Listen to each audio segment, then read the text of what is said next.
So, hi guys. Today I'll be explaining to you how to add and manage your team members and user permission in Zafify IO. So, first is matuta sa settings and team members. So, settings is nagapro siya diri sa bottom left corner. Then, click. Then, you can click the My Staff, which is diyan ninyo makita ang inyong team members. So, wait na lang ta.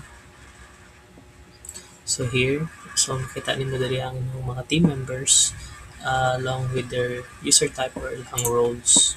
So you can click add employee and fill in their name, email, and role. So click diri add user. So pwede kang mag-add diri og mga user since naman tayo example user pakita lang ako sa inyo kaon sa ilang role. So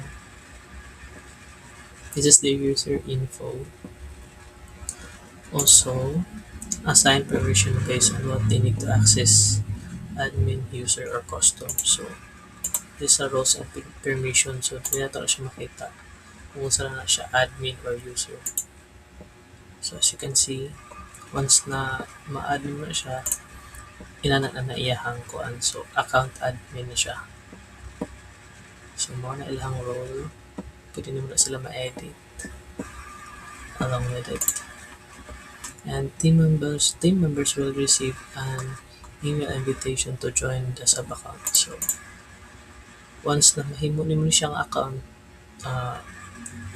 katong mga team members nimo, you will be notified para i-accept nila ang kanina sub account once you are done making their